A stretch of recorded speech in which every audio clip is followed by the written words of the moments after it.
Welcome to Mystery in 5 minutes. सोचिए, एक अखबार के दफ्तर में एक खत पहुंचता है और उसके अंदर लिखी होती है ये सीधी सपाट धमकी।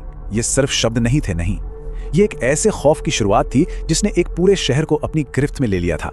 ज़ोडिएक किलर, ये एक ऐसा नाम है जो आज भी अमेरिका के सबसे कुख्यात और रहस्यमयी अपराधियों में गिना जाता है। तो चलिए आज इस अनसुलझे मामले की गहराई में उतरते हैं। कहानी को समझने के लिए हमें उस दौर में चलना होगा जब ये सब शुरू हुआ। सैन फ्रांसिस्को, एक ऐसा शहर जो उस वक्त प्यार और आजादी का प्रतीक बन चुका था, लेकिन बहुत जल्द ही उस पर एक बहुत गहरा साया पड़ने वाला था। 1960 का दशक कैलिफोर्निया की पहचान थी, खुला आसमान, आजादी की हवा और एक नई सोच। पर इसी आजादी के बीच एक साया घूम रहा था, एक ऐसा साया जो ना सिर्फ लोगों की जान ले रहा था, बल्कि उनके साथ एक बहुत ही खतरनाक खेल भी खेल रहा था। हम लोग का एक पैटर्न था, एक तरीका। देर रात, सुनसान सड़कें और निशाना कौन बनते थे? युवा जोड़े। रात का सन्नाटा अचानक गोलियों की आवाज से टूटता था और फिर सब खामोश। एक मामले में तो कातिल ने पीड़ितों को बांधा और फिर चाकू से हमला कर दिया। मतलब उसका तरीका बदल रहा था, लेकिन इरादा वही था, खौफ फैला। और फिर वो ये निशान छोड़ जाता था। ये सिर्फ एक कत्ल का सबूत नहीं था, ये एक तरह का ऐलान था। कातिल अपनी पहचान बना रहा था। वो दुनिया को बता रहा था कि ये कोई आम अपराधी नहीं है, ये ज़ोडिएक है।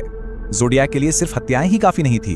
उसने पुलिस और जनता के साथ एक दिमागी खेल शुरू किया जो शायद उसके अपराधों से भी ज्यादा डरावना था।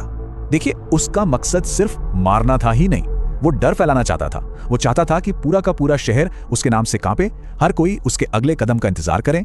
और इसके लिए उसने चुना खतों का रास्ता। वो अखबारों और पुलिस को खत भेजता था। हर खत में और हमलों की धमकियां होती थी और साथ में होता था एक कोड, एक पहेली। और हाँ, हर खत के आखिर में होता था उसका खास निशान और उसका नाम, ज़ोडिएक। उसने अक्षरों और अजीबोगरीब चिन्हों का एक जाल बुना था। यह सिर्फ एक कोड नहीं था, यह एक सीधी चुनौती थी। जैसे वो कह रहा हो, अगर तुम लोग इतने ही होशियार हो तो मुझे पकड़ कर दिखाओ। हैरानी की बात यह है कि कुछ कोड तो हफ्तों में ही सुलझा लिए गए, जिनसे उसके घमंड भरे संदेश सामने आए।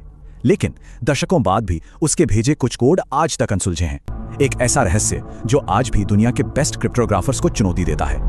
सालों तक जांच चली, लेकिन ज़ोडिएक का चेहरा हमेशा एक पहेली ही बना रहा। आखिर वो था कौन और वो कभी पकड़ा क्यों नहीं गया? जांच कई वजहों से नाकाम रही। जो डीएनए सबूत मिले वो अधूरे थे, गवाहों के बयान आपस में मेल ही नहीं खाते थे और मौके पर मिले सबूत तो ना के बराबर थे। और हमें यह भी याद रखना होगा कि उस दौर की फोरेंसिक तकनीक आज जैसी एडवांस नहीं थी। कातिल वो एक भूत की तरह था जो अपराध करने के बाद वापस भीड़ में कहीं खो जाता था।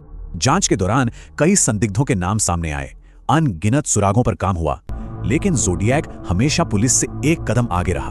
वो जैसे उनके दिमाग से खेल रहा था। और सच तो यह है कि हर बार जीत भी रहा था। ज़ोडिएक का मामला सिर्फ अनसुलझे अपराधों की कहानी नहीं है, नहीं, ये उन सवालों की कहानी है जिनका जवाब शायद हमें कभी नहीं मिलेगा।